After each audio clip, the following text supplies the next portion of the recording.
But liberalism at the end leads to democracy.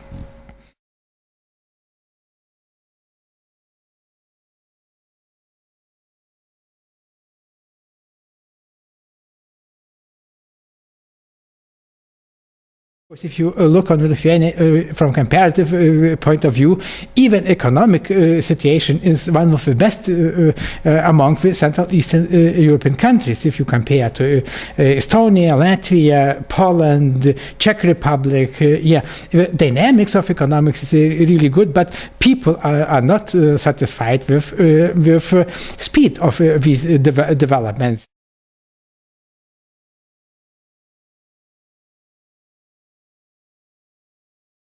And what my main questions for this evening? I have a few questions, and I try to limit the number of these questions just to 4.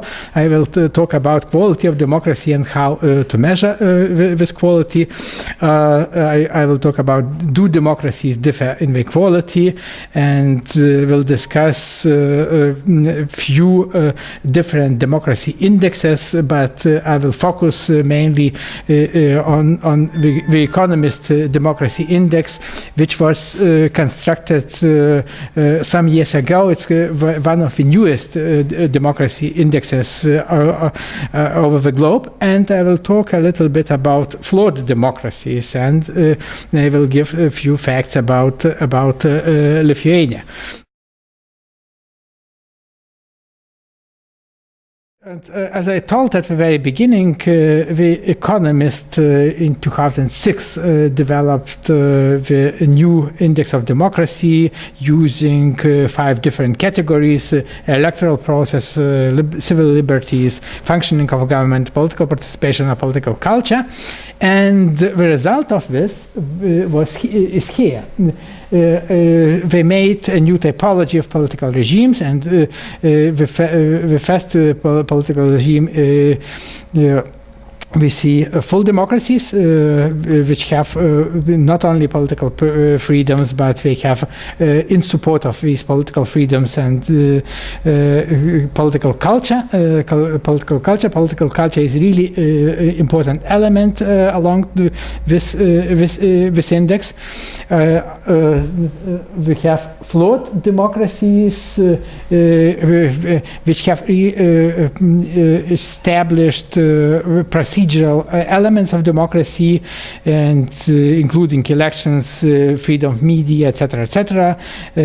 But political culture, political participation are problems in these regimes, and we have hybrid regimes where we have problems even with free and fair elections, and we have still authoritarian regimes or dictatorships. And here is a picture. And you remember I showed you a data from Freedom House, very optimistic, when 60+% of countries over the globe are democratic, yes, or free. And here picture is not so nice, because what we have just 15% of countries which might be named as full democracies. We need to think again, yes, and we have quite many flawed democracies. We have really many countries which belong to the hybrid regimes, and and we have some authoritarian regimes still. And this is data from 2011.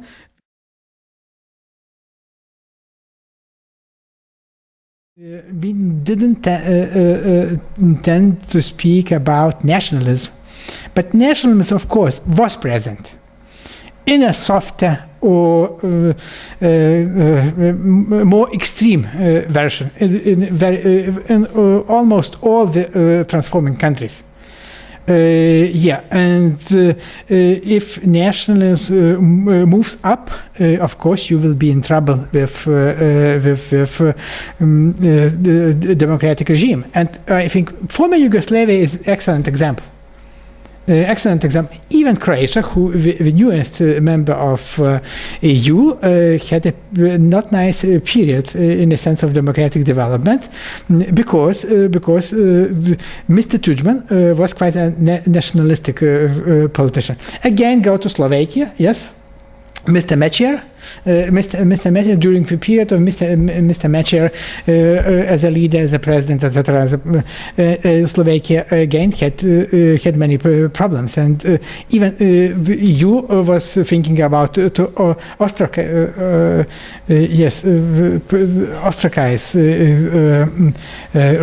Slovakia. Well, but if you in some countries communism was still important. And I should name, for instance, Ukraine, Belarus, and in many ways the old or slightly reformed elite remained in power, and they've been they've been moving to the communism with human face, but nothing to nothing more. And if you have in power even slightly reformed communists, again you will have troubles with democracy.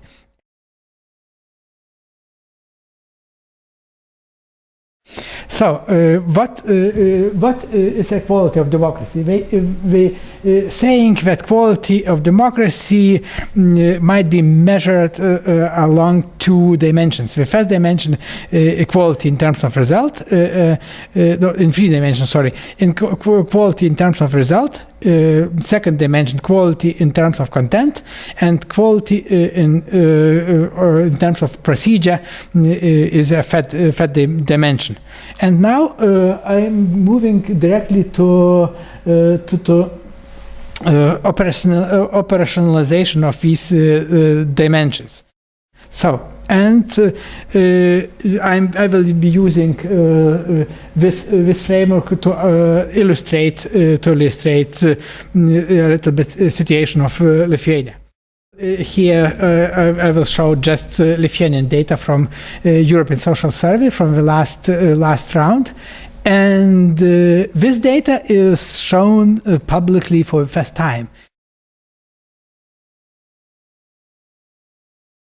Are courts treating everybody equally? And in Lithuania, you see, trend is very clear.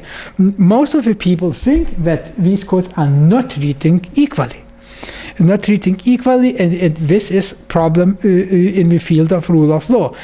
People need to be confident that if you are going to the court, you will have a fair decisions in the court.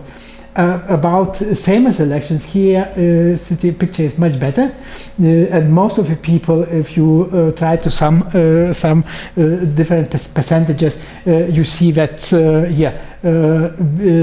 most of the people think that we have more or less free and fair elections.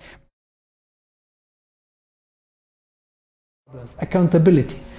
How government explains its actions to voters, or not explains actions to voters, the first variable. And you see again it does not apply at all. And most of our answers are on the negative part of the scale, yes, and people are not satisfied. People think that governments, politicians are not explaining enough. And if you compare Lithuanian answers to other countries, and Lithuania will be in the middle of Central and Eastern European countries. In almost all Central and Eastern European countries, voters are not satisfied how governments deal with them and how they explain actions to voters. But if you look carefully on the data, you will see that among countries which are dissatisfied, you see Spain, Portugal, and Greece. My point is that still, despite that these three Southern European countries have longer democratic tradition, but if you compare using especially ESS data on many variables, they are in the same group of Central East European countries, with Hungary, with Poland, with Estonia, Latvia, Lithuania, with these new members of EU, new members 10 years ago, passed after the accession to the EU. We are not very new, but still time is important. And I'm saying that these problems and problems with quality of democracy are common to new democracies.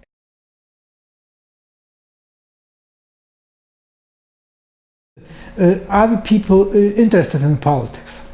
You see, 20+%, just a little bit over 20% who are saying very or quite interested, and I think it's not enough. It's not enough, and it's a problem, and you need to educate people and to show why politics is important, etc., etc. But politicians been doing, at least during a decade or even more, they are saying you can't do something in politics.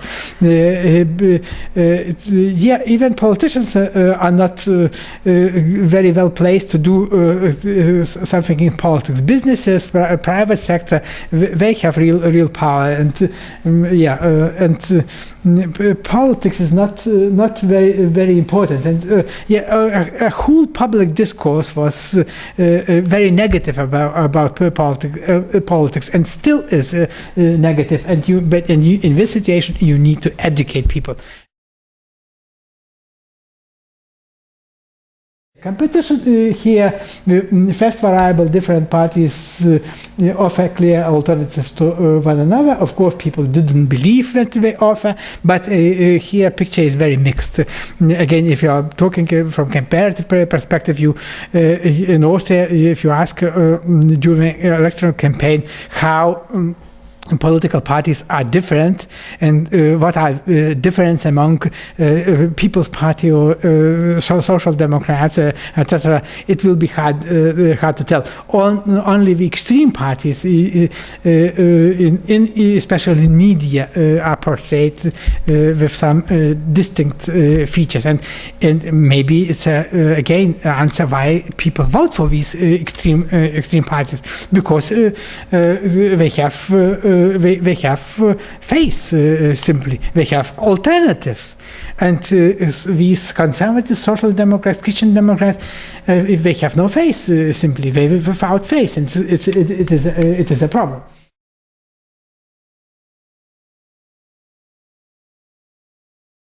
How people satisfied with democracy? Yeah, of course. Now these figures are much better than if you ask 3 years ago, because during the top at the top point of economic and financial crisis.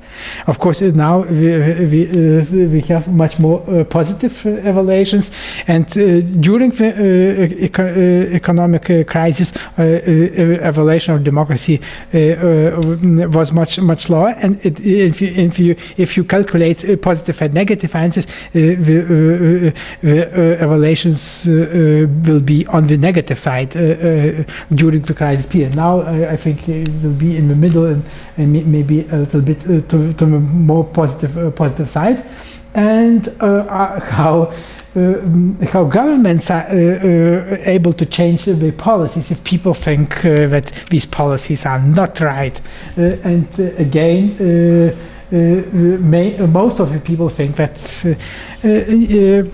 governments implement policies as they projected and as they decided to make, and they are not simply reacting to what people think.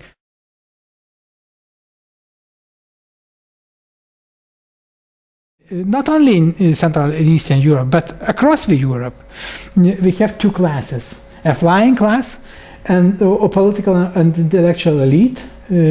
But this class is not attempting to lead and to educate masses, as was before. I'm not sure if it was before. And a crawling class of workers and others which live own life or lives. But these two classes are fully separated. And there is no interaction between them, and intersection between them. And in this situation, a public interest is starting to disappear. And of course, situation is not so bad, but we need to think very critically what we have in our contemporary societies.